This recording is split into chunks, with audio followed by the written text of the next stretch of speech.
Millions desired them, except for their own husbands. Natalie Wood and Marion Marshall entered the wedding of the century, only to be stunned to discover that their husbands' rivals in bed were other men.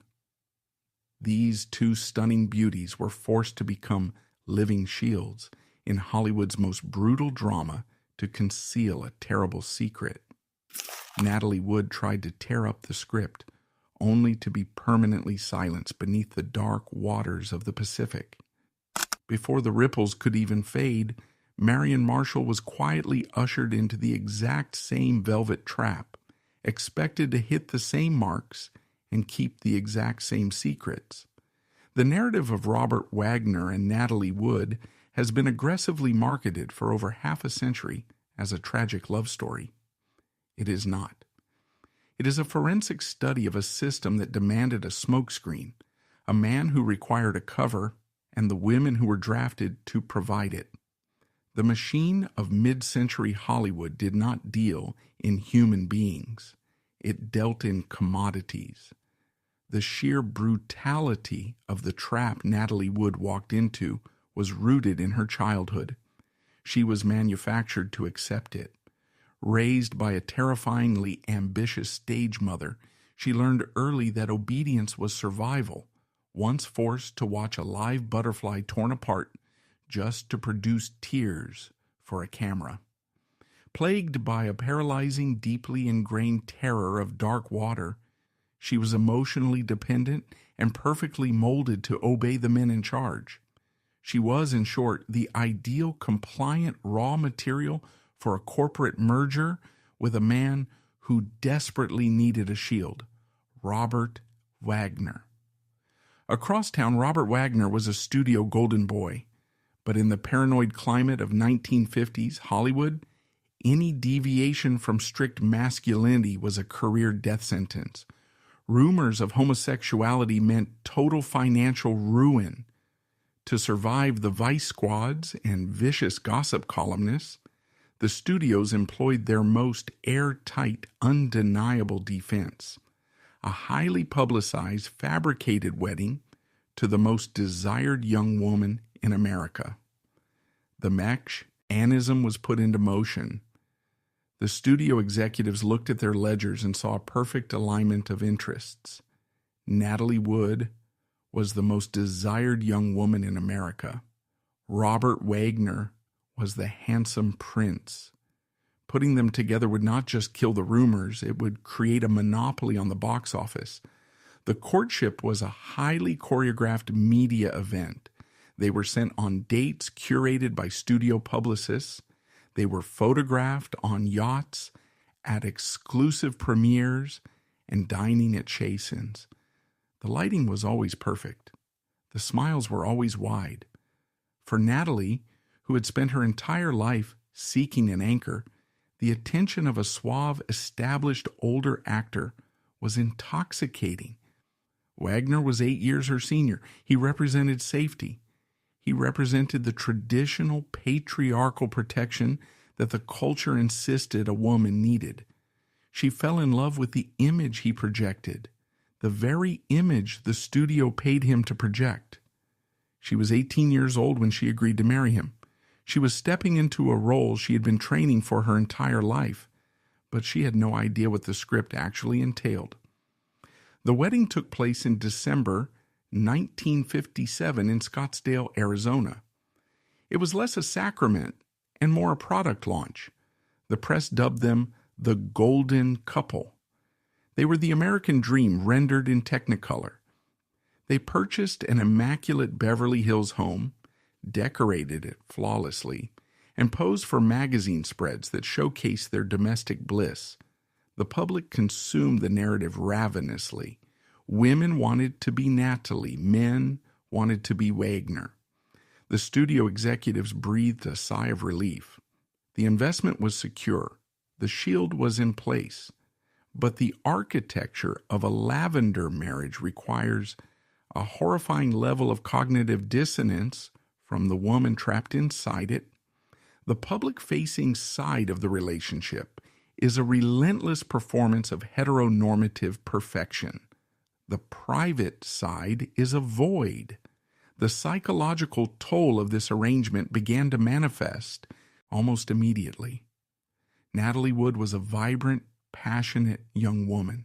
She expected the reality of her marriage to match the fantasy she had been sold. Instead, she found herself living in a beautifully upholstered museum. The intimacy she craved was absent. The emotional connection was a performance that ended when the front door closed. She was not a partner. She was a co-star in a production that ran 24 hours a day. To maintain the facade, Wagner required strict adherence to the rules of the era. They hosted the right parties. They associated with the right people. But the whispers in the industry did not stop. They merely mutated. Hollywood insiders knew the nature of the arrangement. They recognized a beard when they saw one.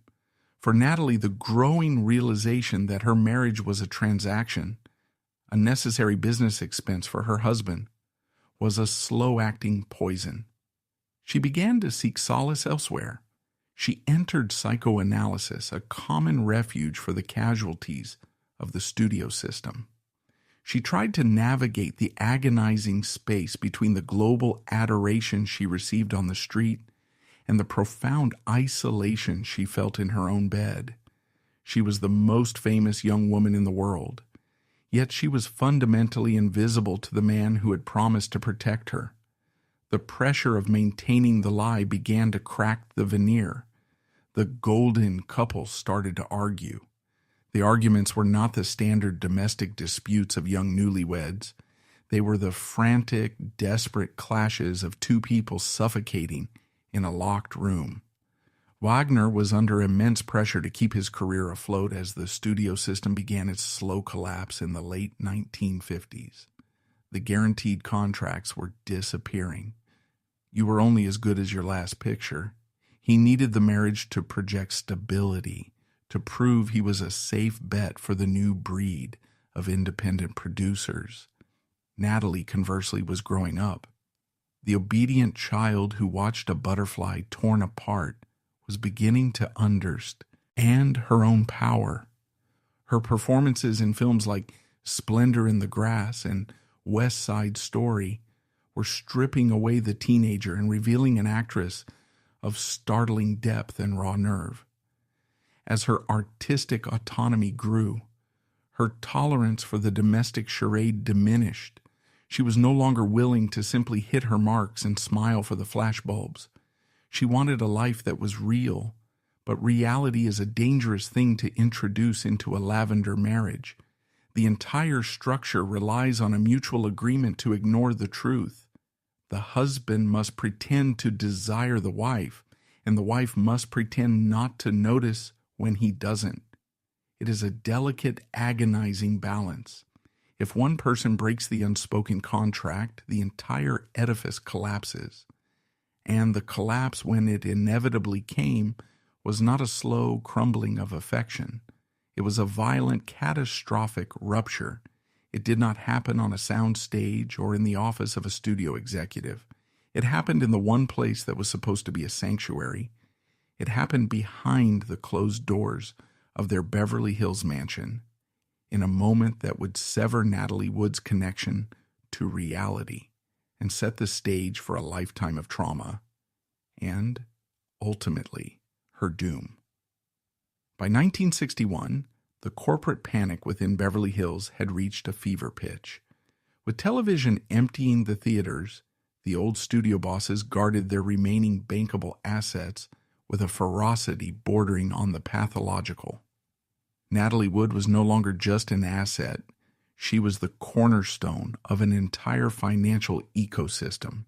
She was transitioning from the beloved child star into a serious adult actress.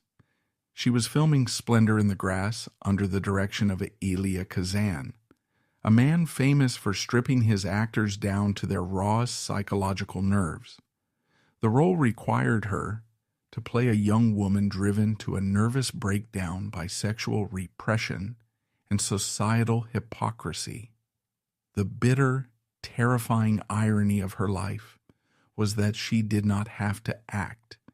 She was living a parallel nightmare. He would spend 12 hours a day on a soundstage, manifesting the agony of a woman suffocating under a lie, and then she would be driven back to a pristine mansion on North Cannon Drive to resume her real-life role as the happiest wife in America. For a closeted male star in the early 1960s, the outside world was too dangerous to explore hidden desires. A single photograph meant public disgrace and total social exile. Because of this existential threat, the pursuit of these secrets collapsed inward. The safest place to conduct a double life was behind the locked gates of their own estate, often utilizing the very domestic staff paid to be invisible. The atmosphere inside the Wagner Wood home had become utterly toxic by the turn of the decade. The performance of the golden couple was requiring an increasing amount of psychological energy to sustain.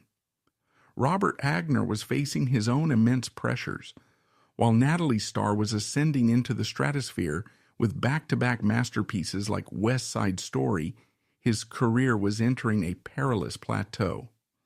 He had been dropped by 20th Century Fox, the studio that had built him.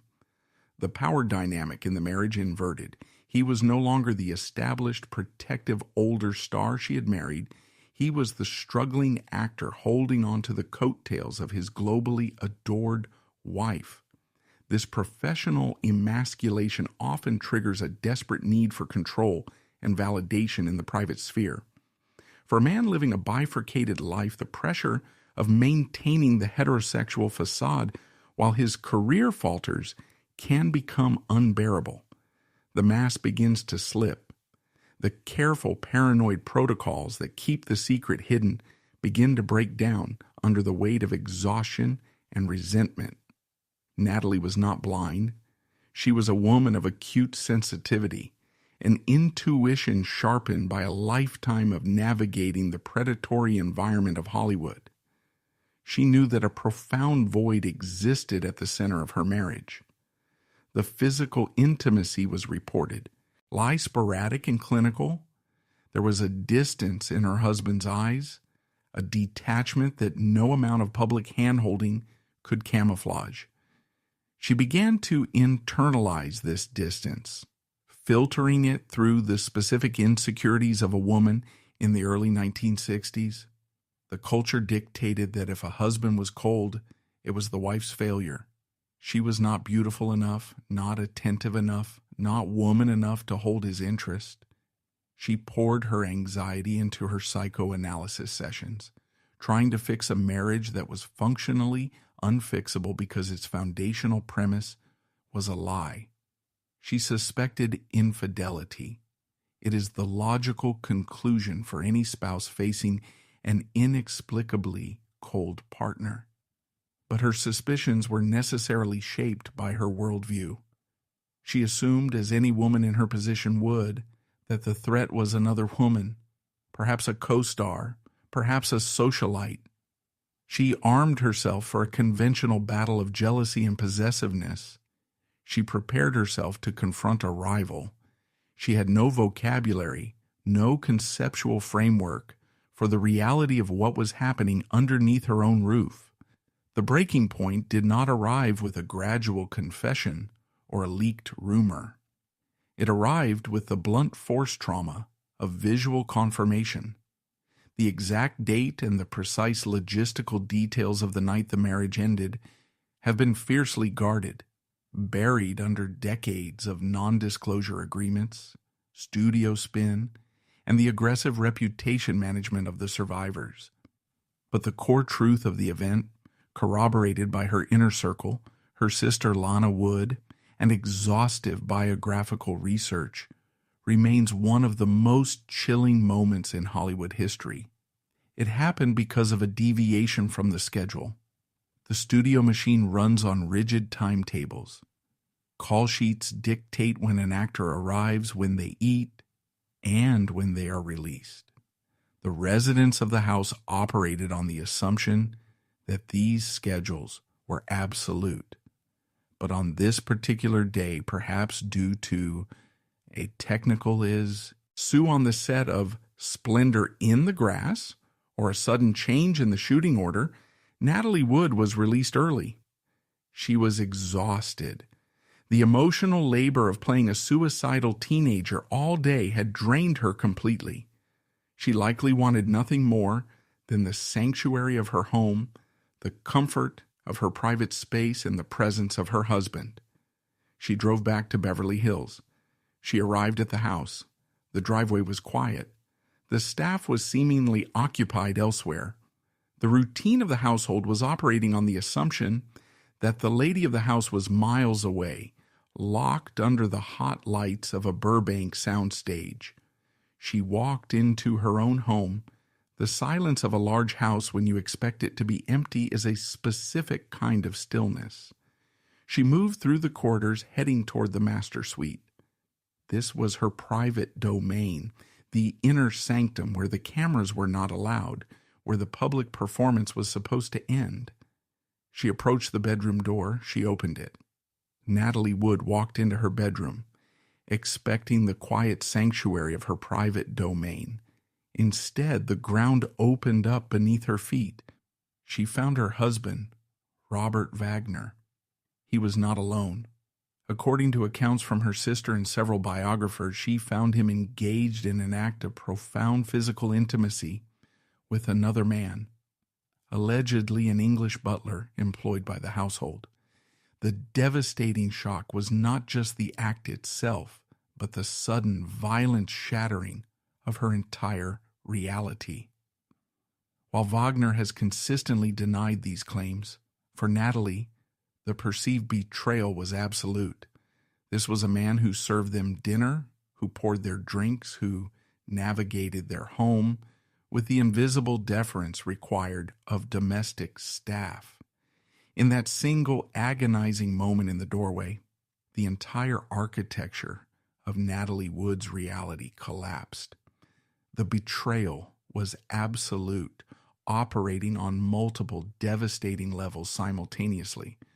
First, there was the raw, visceral shock of the infidelity, but this was immediately eclipsed by the specific nature of the betrayal. If she had caught him with another woman, she could have processed it through the lens of anger, inadequacy, or standard marital dysfunction. She could have fought the other woman. She could have blamed herself. But catching him with a man fundamentally invalidated her entire existence within the context of the marriage. It meant that her beauty, her charm, her sexuality, and her devotion were completely irrelevant. It meant she had never been in a competition she could win. She was not a wife who had lost her husband's affection. She was a prop who had briefly been moved off the stage, allowing the real life of the house to commence. Furthermore, the fact that the partner was a member of the household staff added a layer of profound humiliation. This was a man she saw every day, a man who knew her schedule, who watched her come and go, who perhaps even laid out the clothes she wore. The realization that this employee shared a secret physical bond with her husband, right under her nose, meant that her own home was hostile territory. She was the outsider in her own bedroom. She was the punchline to a cruel, silent joke played out daily in the corridors of her sanctuary. For a woman who had been conditioned since childhood to believe that her worth was tied entirely to her desirability, this was total annihilation. The man who was supposed to be her ultimate protector, the man whose image she bolstered with her own immense fame, had fundamentally deceived her about the core nature of his identity. Every kiss for the cameras, every shared look on a red carpet, every declaration of love printed in Photoplay magazine was instantly recast as a cynical, calculated lie. She did not stay to argue. There was no screaming match in the bedroom. The shock was too absolute for words. She turned and fled. She ran from the house. The details of her immediate flight are harrowing. She was a major movie star fleeing recklessly into the night, her mind completely shattered. She sought refuge at the home of a trusted neighbor, arriving in a state of sheer hysteria. She was weeping uncontrollably, hyperventilating, entirely unable to articulate the magnitude of the horror she had just witnessed. When she finally managed to speak, the words must have sounded like madness, even to her own ears. The secret she had uncovered was so dangerous, so volatile, that simply possessing it put her in jeopardy. This is the precise moment when the Hollywood machine activated its containment protocols. The personal trauma of a young woman is entirely secondary to the protection of a multi-million-dollar asset. When word reached the inner circle of management, her agents, the studio fixers, the lawyers, the response was swift, coordinated, and utterly devoid of human empathy. They descended upon her. They did not come to comfort a betrayed wife. They came to manage a crisis. The meetings that took place in the immediate aftermath of the discovery were exercises in brutal psychological manipulation. Natalie was sitting in a room, her world in ashes, expecting support, expecting justice, expecting someone to validate her pain. Instead, she was met with a wall of cold corporate pragmatism. The executives and the fixers sat her down and explained the reality of the situation. They weaponized the era's virulent homophobia against her. They made it explicitly clear what would happen if she told the truth. If she went to the press and revealed that Robert Wagner was having sexual relations with men, his career would be annihilated instantly. The studio would drop him. His films would be shelved. He would be rendered a pariah, not just in Hollywood, but in American society. But they didn't stop there. They turned the threat toward her. They explained that in a scandal of this magnitude, the blast radius is unpredictable. The public, fueled by the vicious gossip columnists, might turn on H.O. Hecker. They would ask why she didn't know. They would question her own sexuality. They would label her a fool, or worse, a willing accomplice in a massive fraud against the American public. Her own pristine, carefully curated image as the tragic, romantic heroine would be tainted by association with a sordid, illegal sex scandal. The studios, terrified of the contagion of bad press, might hesitate to cast her. They isolated her. They told her that she was the only one holding the grenade, and if she pulled the pin, she would blow up her own life alongside his. The ultimate cruelty of the system wasn't the betrayal itself. It was forcing the victim to become the primary architect of the cover-up. The trauma was compounded by the enforced silence. Natalie Wood was not permitted to be a victim. She was ordered to be a co-conspirator. The executives drafted the narrative. There would be no mention of the butler. There would be no mention of sexuality. The marriage would end, but it would end cleanly, safely, and vaguely. They would cite the standard catch-all phrase that Hollywood had invented to bury 1,000 sins, irreconcilable differences. The pressure placed on her was overwhelming. She was 23 years old. She was powerful, yes, but her power was entirely dependent on the goodwill of the men sitting across the table from her. They held her contracts. They controlled the press. She had been trained since the age of 4 to obey these men. The conditioning held. She agreed to the lie. She swallowed the humiliation, the disgust, and the profound heartbreak. She agreed to protect the man who had deceived her, not out of love, but out of sheer terror of the machine that controlled them both. She signed the papers. She memorized the lines she would deliver to the press. The public announcement of their separation in June 1961 was handled with military precision. The press releases were issued simultaneously. The statements were carefully calibrated to express mutual respect and deep sorrow, ensuring that neither party was cast as the villain. The official story was that the pressures of their dual careers, the constant scrutiny of the public eye, and their grueling schedules had simply driven them apart. It was a beautiful, tragic, entirely fictional narrative. The public mourned the end of the golden couple. Fans wrote letters expressing their devastation. Magazines published retrospectives of their romance, analyzing where it had all gone wrong, entirely oblivious to the fact that it had never been right. But behind the locked doors of her new separate life, Natalie Wood was entirely alone with the truth. The psychological damage of carrying a secret of that magnitude is corrosive. It eats away at your sense of reality. You walk through the world knowing that everyone is looking at you through a lens of complete falsehood. When interviewers asked her with sympathetic eyes about the heartbreak of her divorce, she had to nod and offer a brave, melancholic smile, all while the image of her husband in the arms of another man burned behind her eyes. She was free of the house on North Cannon Drive, but she was not free of the system. She had simply graduated to a new level of complicity. She had learned the darkest lesson of the lavender marriage. The contract does not end when the divorce papers are signed. The silence is a lifetime commitment. If she ever spoke the truth, she would be destroying the very lie she had just helped to construct. She threw herself into her work with a frantic, desperate energy. She sought out roles that allowed her to scream, to cry, to break down on camera, because it was the only place she was permitted to express the agony she was carrying.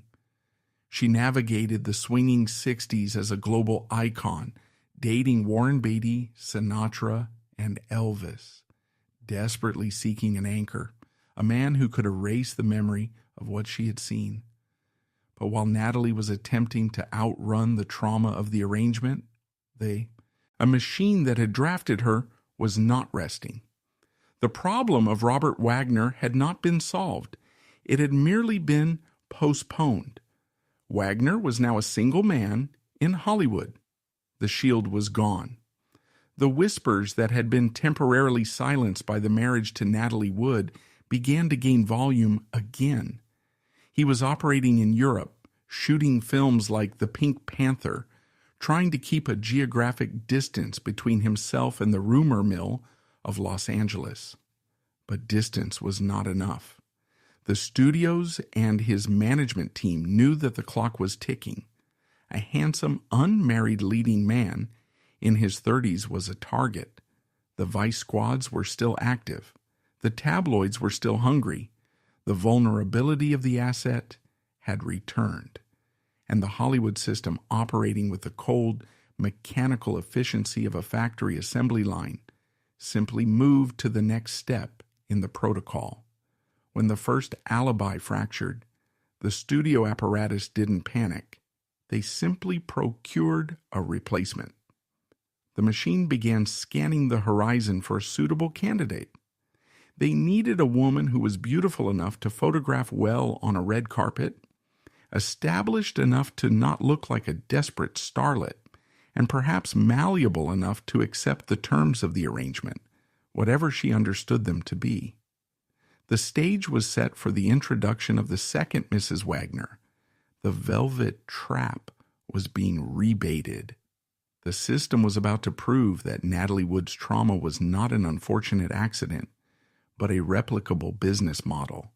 And as the spotlight shifted away from the broken first wife, it fell directly onto the face of Marion Marshall, a woman who was about to walk blindly into the exact same cage. The Hollywood machine of the early 1960s was a wounded animal. The absolute monopolies of the studio era were being dismantled by antitrust laws and the terrifying rise of television. Yet, as its financial power waned, its desperation to control the moral image of its remaining stars intensified. An industry in decline cannot afford a scandal. When Natalie Wood broke the unspoken contract and fled the house on North Cannon Drive, she left behind a massive liability. Robert Wagner was now a 30-something, exceptionally handsome, unmarried male actor operating in an ecosystem that viewed bachelorhood with extreme clinical suspicion.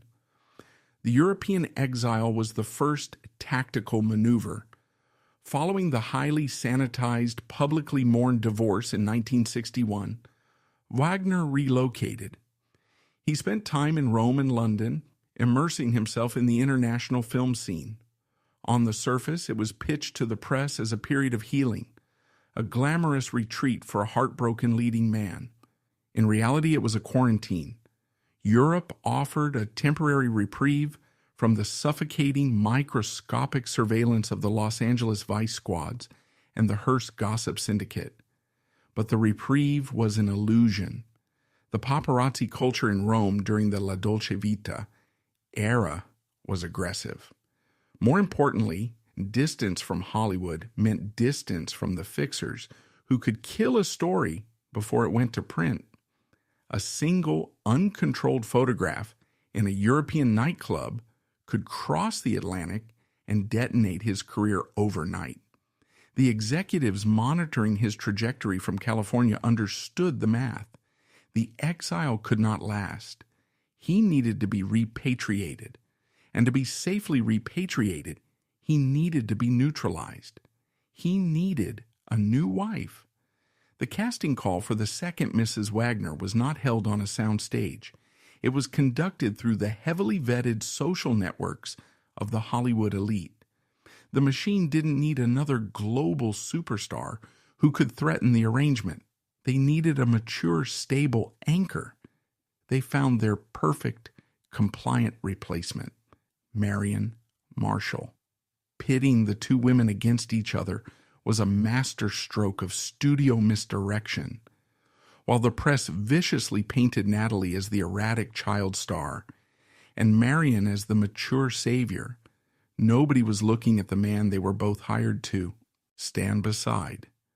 The moment Marion's signature dried on the marriage license in a Bronx courthouse in 1963, the whispers ceased. The asset was secure again. But stepping into a lavender marriage as the second wife is its own specific brand of psychological torture. Natalie had entered blind, shattered because she actually believed the fairy tale. Marion Marshall, a seasoned Hollywood veteran, stepped into the exact same velvet trap with her eyes wide open. For 7 grueling years, she became the ultimate prop. She raised children, hosted dinners, and provided the flawless visual proof of heterosexuality that allowed Wagner to safely transition to television. While the outside world burned with the sexual revolution of the late 1960s, Marion was locked inside a suffocating time capsule of enforced conformity. She spent 7 years anchoring a ship she knew was fundamentally hollow, providing cover fire for a man who could never fully be hers. By 1970, the arrangement had exhausted its utility. The specific mechanics of their marital breakdown have been kept quietly out of the historical record, masked by the same impenetrable public relations armor that had shielded the marriage's inception. There were no public screaming matches. There were no scandalous leaks to the press. The system had learned from the messy fallout of the Natalie Wood divorce. This time, the extraction of the human shield would be handled with surgical clinical precision. The divorce was finalized in 1971. Marion Marshall adhered to the ironclad rule of the industry: take the settlement, keep the secret, and disappear from the narrative. Her quiet exit proved that the studio system viewed these women not as individuals, but as interchangeable parts in a massive engine. When the 7-year contract essentially expired, the part was discarded, and the engine continued to run, but the machine was now missing its crucial shield. Robert Wagner was once again a vulnerable single man in a high-stakes television landscape. To cover the asset, the fixers didn't need to look for a new replacement. They simply looked backward. Throughout the 1960s, the original architect of the illusion, Natalie Wood, had desperately tried to build a real life. She had married British producer Richard Gregson and had a child, seeking the authentic domesticity the lavender marriage had denied her. But that marriage, too, ended in a highly publicized betrayal. By the time Marion Marshall quietly vacated the Velvet Trap in 1971, the system found its perfect, vulnerable target. They drafted the original shield, Natalie Wood. She was a woman in crisis, entering her mid-30s, an age where the studio system historically discarded its leading ladies, and reeling from a second brutal divorce. She was profoundly terrified of the shifting ground beneath her feet. Looking for safety in something familiar, she walked back into the cage she had fled a decade earlier. They renewed their contract of illusions, sealing it with the purchase of a 60-foot yacht named Splendor. But a yacht is not just a luxury toy. For a woman paralyzed by the fear of dark water, it was a floating prison, completely isolated from land and society. Throughout the 1970s, they maintained the charade. Wagner found resounding success with the television series Heart to Heart. This image earned millions of dollars, and it was guaranteed by Natalie Wood's presence at home. But every charade must come to an end. The facade began to crack violently in 1981 during the filming of Brainstorm with Christopher Walken. Walken was everything Wagner wasn't, a method actor, authentic, untouched by PR manipulation. The intense bond between Wood and Walken was a direct blow to Wagner's fragile, heavily guarded facade. The 1981 Thanksgiving holiday was arranged as an attempt to mend his image. 4 people were on board the Splendor, anchored off Santa Catalina Island: Robert Wagner, Natalie Wood, Captain Dennis Davern, and guest Chi Wei, Christopher Walken. The cramped space instantly became a pressure cooker. Only hard liquor, the truth, and violently clashing egos remained. Shortly after midnight on November 29, 1981, the aft deck of the Splendor fell dead silent. The screaming had ended. The shattering of glass had stopped. The silence was absolute. It was the specific, terrifying quiet of an abrupt cessation. The physical struggle had ended. The splashing had stopped. There was only the sound of the Pacific Ocean slapping against the fiberglass hull of the yacht moored in the dark, isolated waters of Isthmus Cove at Santa Catalina Island. A woman was in the water. A woman who harbored a clinical, paralyzing terror of the dark ocean, dressed only in a flannel nightgown, a down jacket, and wool socks. The water temperature was 54 degrees Fahrenheit. At that temperature, the human body enters a state of physiological shock almost immediately. The cold strips heat from the body 25 times faster than air. Breathing becomes erratic, an involuntary gasping reflex triggered by the sudden, freezing immersion. Within minutes, the extremities begin to numb as blood is shunted to the core to protect the vital organs. Motor control degrades. The ability to swim, even for a strong swimmer, is rapidly compromised. For a woman who could barely tolerate a swimming pool, it was an immediate ticking countdown to muscular paralysis and death. The man left on the yacht, Robert Wagner, knew she was in the water. He knew her phobias. He knew her physical limitations. If a normal human being, a husband possessing a basic functional degree of empathy, realizes his wife has gone overboard in the middle of the night, the reaction is instinctual and explosive. The protocol of crisis is universal. You scream for help. You throw a life preserver. You flood the area with every available lumen of light. You start the engines. You dive in.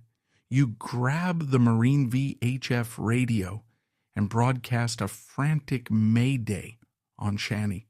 L-16, instantly alerting the Coast Guard, the Harbor Patrol, and every other vessel anchored in the cove. You utilize every second because in freezing water, seconds are the absolute metric of survival. Robert Wagner did none of these things. Instead of an explosion of panic, what followed was a chilling deceleration. When faced with a literal life-or-death crisis, the immediate response on the deck of the Splendor was not a frantic rescue, but containment. Captain Dennis Davern, the only other conscious person on the Splendor, as Christopher Walken had locked himself in his stateroom, emerged to find Wagner on the aft deck. Wagner was disheveled, flushed, and highly agitated. But he was not looking at the water. He was looking at the situation. When Davern realized Natalie was missing and the yacht's rubber dinghy, the Valiant, was gone, his immediate maritime instinct was to initiate a search and rescue protocol. He moved to turn on the Splendor's massive searchlights, powerful beams designed to cut through the marine layer and illuminate the surrounding ocean. Wagner stopped him. The directive was explicit and terrifying in its implication. Wagner ordered the captain not to turn on the searchlights. He ordered him not to start the yacht's main engines, which could have been used to maneuver the large vessel, and scan the cove. When Davern moved toward the ship's radio to call for professional help, Wagner physically intervened. He explicitly forbade the captain from contacting the Coast Guard or broadcasting a mayday. "We don't want to do that," Wagner reportedly told the captain. "We don't want to bring a lot of attention to this." A human being was drowning in the freezing black water just yards away, and the overriding concern was public relations. Wagner was prioritizing the avoidance of a scandal, the arrival of the authorities, the flashing lights, the inevitable police report detailing the drunken brawl, the broken glass, the presence of Walken over the resi, pyratory failure of his wife. He applied the logic of a studio fixer to a maritime emergency. He believed that if he could just control the timeline, he could control the outcome. By delaying the call for professional help, time itself became the enemy of the woman in the water. He ordered Davern to open another bottle of wine. They sat in the saloon. They waited. The minutes ticked by. 10 minutes, 20 minutes, half an hour. In 54-degree water, the window for rescue without severe hypothermia is excruciatingly narrow. According to later testimonies, Wagner's actions were seen by many not merely as negligence, but as a catastrophic delay that severely compromised her chances of survival.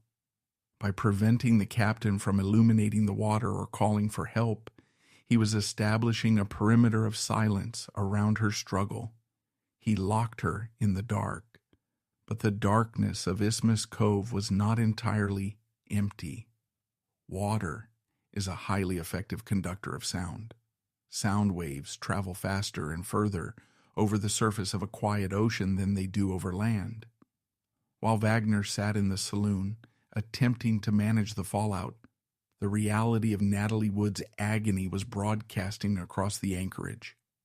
Less than 100 yards away, moored on another yacht named the Capricorn, a woman named Marilyn Wayne was trying to sleep. She was an independent witness, entirely disconnected from the toxic, incestuous ecosystem of the Hollywood elite. She was a commodities broker, a civilian who had come to Catalina for a quiet weekend. Through the open porthole of her cabin, Wayne heard a sound that would haunt her for the rest of her life. It was a woman's voice, carrying clearly across the still water, cutting through the ambient noise of the ocean. It was not a casual shout. It was a cry of absolute primal desperation. "Help me!" the voice screamed. "Someone please help me, I'm drowning." Wayne was jolted awake. She woke her companion, John Payne. They listened. The cries were repetitive, rhythmic, and saturated with terror. Wayne, recognizing the urgency of the situation, immediately went to the helm of her yacht to call the harbor patrol. But the Capricorn was suffering an electrical failure. The battery was dead. The marine radio was useless. They were isolated. Wayne went up on deck, peering into the pitch-black night, trying to locate the source of the screaming. She could not see anything. The Splendor had its external lights off. The surrounding yachts were dark, but the acoustics of the cove were undeniable. The voice was coming from the direction of the Splendor. Wayne peered into the pitch-black night, but she could see nothing. The Splendor had its external lights completely shut off. She shouted back into the darkness, trying to let the woman know she was heard, but before she could organize a physical search, she heard another sound. It was a sound that, if true, transforms this tragedy from a drunken maritime accident into something far darker and infinitely more deliberate. From the direction of the Splendor, Wayne heard a male voice respond to the drowning woman. It was a voice she later described as slurred, thick with alcohol, and chillingly casual. It was a voice devoid of panic. It was a mocking, dismissive drawl. "Oh, hold on," the male voice said. "We're coming to get you." But nobody was coming. The response served only to quiet the screams and pacify the situation, drawing no further attention from neighboring boats. No physical rescue was initiated. Marilyn Wayne and John Payne listened as the cries from the water grew weaker. Hypothermia does not kill instantly. It is a slow, agonizing process of systematic shutdown. The vocal cords weaken. The energy required to tread water and scream is depleted. The screams turned into pleas. The pleas turned into moans. And then eventually, the moans faded into the rhythmic slapping of the waves against the hulls. The silence returned, leaving a chilling void that decades of investigations have yet to fill. It was only after the screaming stopped, after a sufficient amount of time had passed to guarantee that the problem had been permanently resolved, that Robert Wagner decided to initiate the first phase of his cover-up. It was now approaching 1:30 a.m. Natalie Wood had been in the freezing water for at least an hour and a half. Wagner finally permitted Captain Davern to make a call. But he did not allow a call to the Coast Guard. He did not allow a Mayday broadcast. Instead, Wagner utilized a private ship-to-shore operator to contact the manager of a local restaurant on the island, Doug Bombard. By calling a private citizen on shore rather than the official emergency channels, Wagner was keeping the investigation in-house. He was treating a missing person at sea like a misplaced piece of luggage. He asked Bombard to take a small skiff and look around the cove, presenting the situation not as a desperate emergency, but as an annoying inconvenience. He suggested that Natalie might have simply taken the dinghy to shore because she was angry about the fight. He was planting the seed of the official narrative. He was building the alibi. He was establishing the fiction that Natalie Wood, a woman terrified of the ocean, had voluntarily untied a heavy rubber dinghy, stepped into it in the pitch black, and driven away in a fit of pique. Bombard, unaware of the actual timeline or the violent preceding events, went out in his skiff. He searched the dark cove. He found nothing. He returned to the shore. The delay continued. Wagner sat on his yacht. Walken remained in his room. Davern remained hostage to his employer's directives. It was not until 3:30 in the morning, 3.5 hours after Natalie Wood went into the water, long after any biological possibility of resuscitation had vanished, that Robert Wagner finally authorized a call to the United States Coast Guard. When the official authorities finally arrived, the machinery of the Hollywood defense strategy was fully operational. Wagner greeted the harbor patrol and the Coast Guard officers not as a frantic, grieving husband, but as a composed, cooperative, and deeply concerned movie star. He delivered the narrative he had spent the last 3 hours constructing. He explained that they had all been drinking. He admitted there had been a minor political argument with Christopher Walken, deliberately minimizing the scope and violence of the altercation. He stated that he had gone to check on his wife around 1:30 a.m. and found her missing, along with the dinghy. He suggested with an air of helpless confusion that she must have slipped while trying to retie the dinghy because it was bumping against the hull and keeping her awake. The authorities, starstruck and deferential to the immense wealth and power sitting before them, swallowed the narrative whole. They did not separate the witnesses for independent interrogation. They did not immediately secure the Splendor as a potential crime scene. They did not aggressively question the glaring inconsistencies in the timeline. They treated Robert Wagner not as a suspect, but as a victim. As dawn broke over the Pacific Ocean on November 29th, the physical reality of Wagner's delay was finally revealed. At 7:44 a.m., a Los Angeles County Sheriff's Department helicopter spotted a red anomaly floating in the water, roughly 1 mile south of the Splendor. Doug Bombard, the restaurant manager who had been enlisted in the private search hours earlier, took his boat to the coordinates. He found her floating face down in the kelp beds. She was wearing the red down jacket, the flannel nightgown, and the wool socks. Her hair, the dark hair that had defined her image on screen for 3 decades, was fanned out in the water. She was dead. A short distance away, the missing dinghy, the Valiant, was found washed up on the rocks. The key was in the ignition, turned to the off position. The oars were tied down. E-gear was stowed. It had not been driven. It had drifted. The visual evidence of the body immediately contradicted the smooth, sanitized narrative Wagner had constructed. When the Los Angeles County coroner, Dr. Thomas Noguchi, the famous coroner to the stars, examined the remains, he documented a geography of violence that spoke louder than any witness statement. Natalie Wood's body was covered in fresh bruising. There were bruises on her arms. There was an abrasion on her left cheek. These were not the types of injuries sustained by simply slipping on a swim step and falling into the water.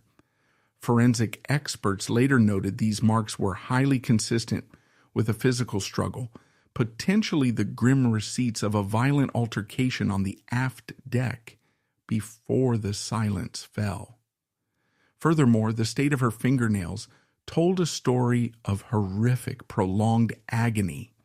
The acrylic nails were scratched, torn, and damaged.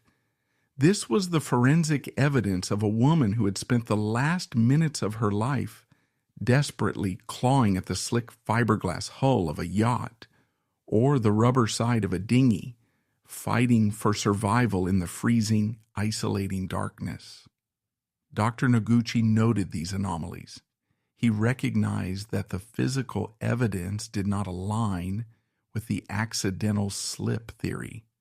He was a meticulous professional, a man who had examined the bodies of Marilyn Monroe and Sharon Tate, and he knew how to read the language of the dead.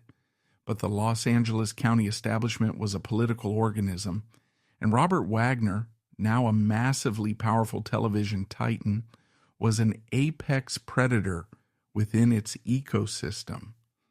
Before the autopsy report was even finalized, the pressure from his personal high-powered legal team and private public relations machine began to bear down on the coroner's office. The mandate was clear. This event must be classified as a tragic accident. There could be no hint of foul play. There could be no criminal investigation that might expose the dark, dysfunctional underbelly of the golden couple's marriage, the presence of Christopher Walken, or the long-buried secrets of Wagner's carefully constructed identity. The same ruthless mechanics that had forced Natalie Wood into a lavender marriage replaced her with Marion Marshall and allowed her to walk back into the trap were now executing their final, most brutal function. Only this time, Wagner himself was the one pulling the levers to erase the circumstances of her demise. The autopsy was concluded with shocking speed. The official cause of death was ruled an accidental drowning, exacerbated by alcohol intoxication. The bruises were dismissed as collateral damage from falling against the boat or the dinghy. The timeline was ignored. The delay in calling the Coast Guard was brushed aside as the understandable confusion of an intoxicated, grieving husband. For decades, it appeared the cover-up had succeeded. The timeline was accepted, key witnesses remained silent, and the terms of the initial police investigation seemingly favored the surviving husband.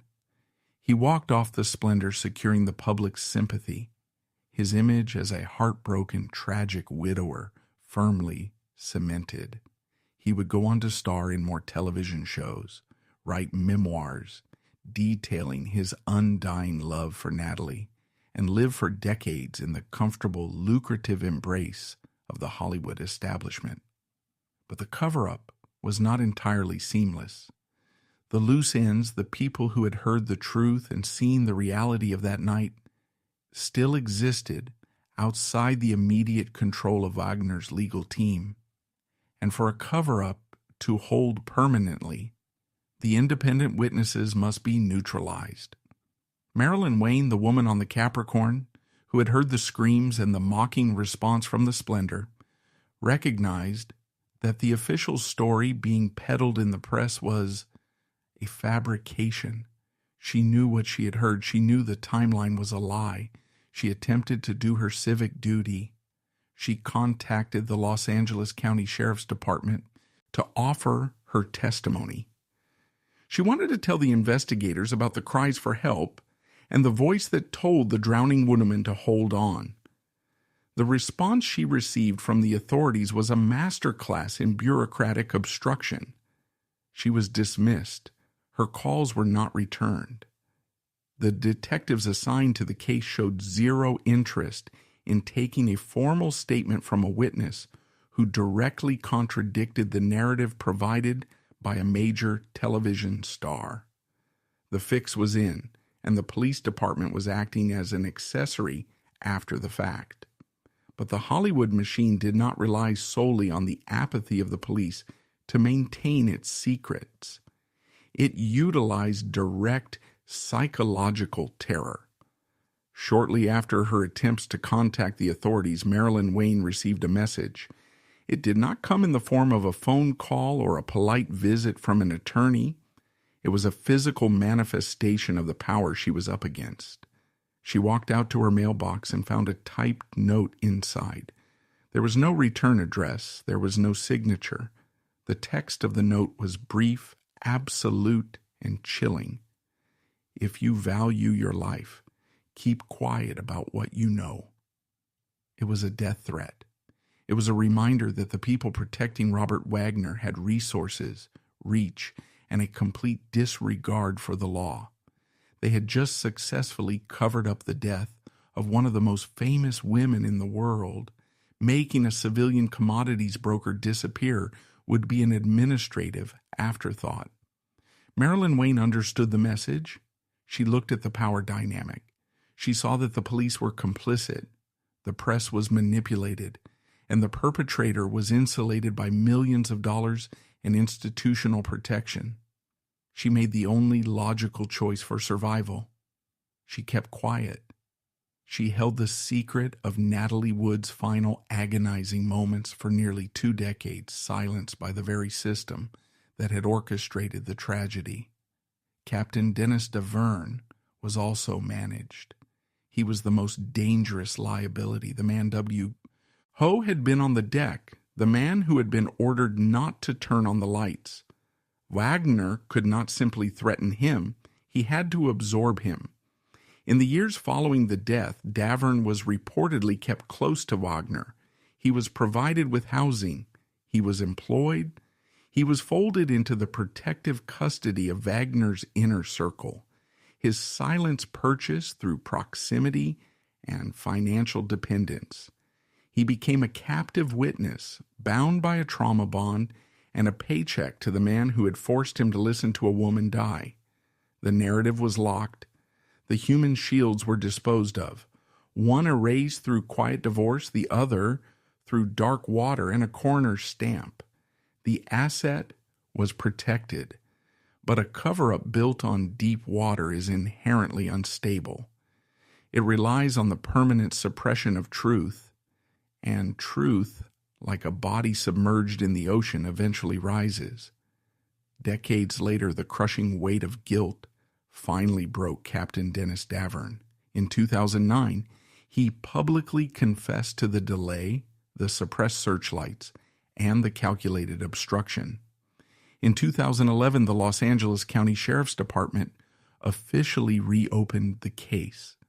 Forensic pathologists re-examined the bruises and the torn fingernails, confirming they were the result of a physical assault before she entered the water.